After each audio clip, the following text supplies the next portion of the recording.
I'm from Chicago, Illinois, and one of the big cities on the Great Lakes. And I am a naturopathic doctor, which means I practice in ways that are all natural, no surgery, no prescription.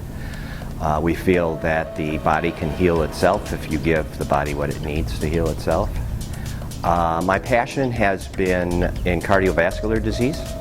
I've written a book called Let's Stop the #1 Killer, which is heart disease. And I see it as a merciless killer, taking the lives out of 1 out of every 2 people worldwide. And it's completely unnecessary.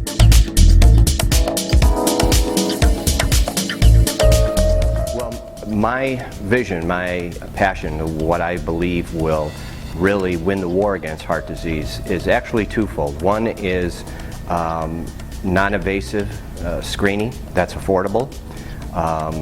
We know that a team of doctors who call themselves SHAPE, Screening for Heart Attack Prevention and Education, they posted or did a study in 2006 that said that in America we could save 90,000 lives and $21 billion annually. And what they called for was non-invasive screening of people that were asymptomatic. Now that means, first of all, non-invasive means no needles, no blood, no tears. And then the asymptomatic means no symptoms, because in America... So you're screening people that don't have... Any symptoms. Okay.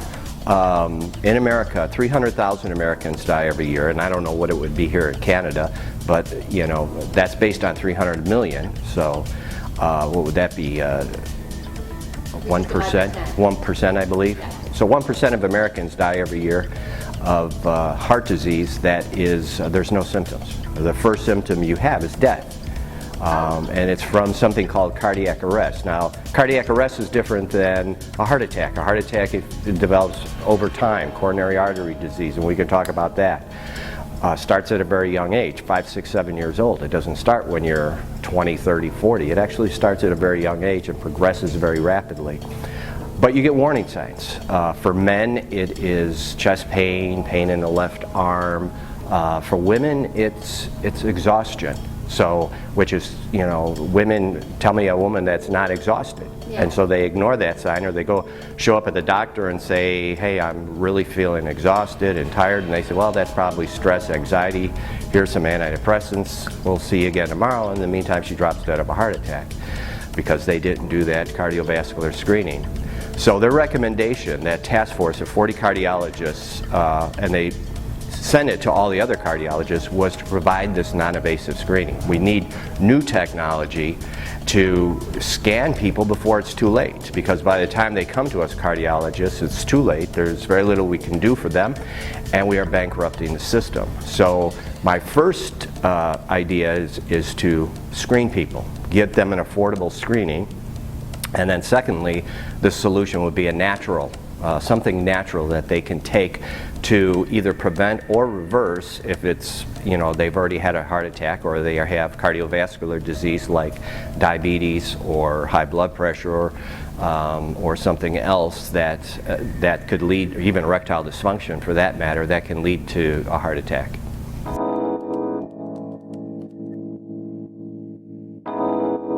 Well, diabetes is, if we look at the end-stage result for diabetics, it is heart attack, stroke, blindness, kidney failure, or amputation. All of those are based on years of taking insulin, especially type 1 diabetics whose pancreas cannot produce insulin. They are on it from childhood on, so their lifespan is actually 10 to 15 years shorter. And what taking all that insulin does is hardens the arteries. And when the arteries get hard, they can't pulse, and then plaque starts building up, and eventually it leads to a lack of circulation, which leads to angina in the chest, or maybe dizzy spells from the carotid arteries, or gangrene in the feet. Then they get amputation. So yeah, so that's diabetes. Blood pressure, we know that if a person's blood pressure is elevated, they have 7 times higher risk of heart disease or a stroke. So we need to balance that. Now, medication that's on the market today doesn't It's good at lowering the blood pressure, but it does not treat the symptom. What's causing, or it's treating the symptom, not the cause. What's causing the high blood pressure? In many cases they don't know, so they start out with a diuretic to remove fluid. Well, not everybody is salt sensitive. Maybe 5% of the population is salt sensitive.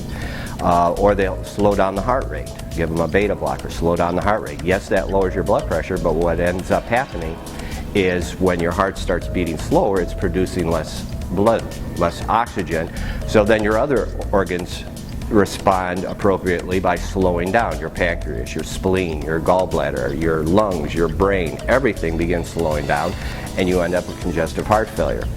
Diuretics also lead to cardiac arrest because when pulling fluids from your body, it's also pulling magnesium, potassium, some of those important things that help to establish your normal heart rhythm, which can lead to that irregular heartbeat, which can lead to cardiac arrest.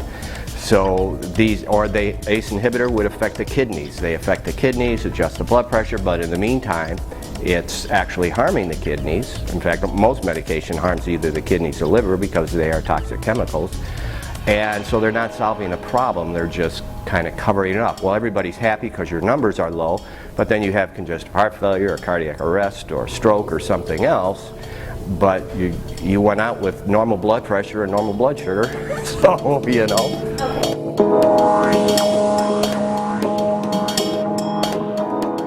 Well, the solution has been in nature all along. And what's nice about it, it's something in nature that has incredible science backing it up. Oftentimes you take a product to your doctor and he'll say, well, yeah, go ahead and take it, but all you'll have is expensive urine.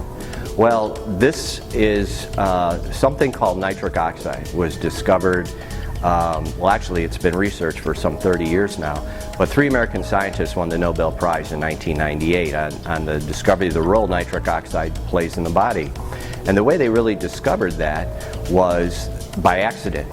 A lab technician was on vacation or called in sick one day, and what they were doing is they were working with arteries of rabbits, and then they were injecting nitric oxide and recording what was happening. Well, they were cutting the artery this way. Well, a lab technician took the day off, the other guy came in and he cut it the wrong way. And what they discovered is when nitric oxide was introduced, it widened. So it was a vasodilator. So nitric oxide is a gas, is that right? It is a gas. It actually is a gaseous substance that you can't inhale, you can't take from liquid or powder, you cannot get it at all. But it does, it's a vasodilator. So that led to the Nobel Prize for protection of the heart. Now nitric oxide does many other things. It actually softens the arteries. It melts away plaque. It has the ability to lower blood pressure. Vasodilation lowers the blood pressure. Actually, it works in three areas. One area is cardiovascular. It also works in the immune system. It builds T cells and T cell. I said that B and T and NK, which is your natural killers for cancer. So it boosts the immune system, helps to fight off parasites, viruses, bacteria. And then it also works in your brain and nervous system, the messengers that are being transmitted between the brain and the heart and throughout the rest of the body. So it works in all 3 of those areas. And so it's very important, but the problem is how do we produce it? How do we... What they discovered was interesting because they knew nitroglycerin. There was something in nitroglycerin that was saving people from having heart attacks. It's been used since 1920s. Put it under your tongue, vasodilation. The problem with nitroglycerin is when you start taking it, you need to take more and more and more, and it's actually an explosive effect that can lead to a massive heart attack.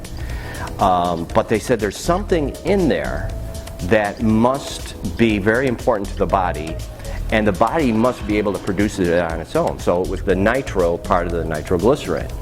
So then they said, well, there's got to be something else that we can use that can produce this nitric oxide. And that actually was discovered by Dr. Salvador Moncada in England. He discovered that an amino acid called arginine can actually create this nitric oxide. And amino acids you get from? Well, amino acids, the richest source of amino acids would be the things that your doctor tells you don't eat, like red meat and shellfish. So if you ate like 5 porterhouse steaks or 7 lobster tails every night, you'd have your own table at Red Lobster, but they'd love you, and you know, you might clog your colon for a year. Right. So it wouldn't be the route to go. But the green stuff and all that doesn't produce as much nitric oxide because it's protein sources. So that's where the red meat and dairy, you know, eggs, different things like that, are loaded with amino acids. And arginine is just one of 22 amino acids. And these are the building blocks of cells. In other words, they are the 2x4s of a house. Without the 2x4s, you can't have structure. And that's what gives cells structure. So protein is very important. You should get about 30% in your diet every day. Vegetarians actually get less, so they have to supplement even more with this arginine.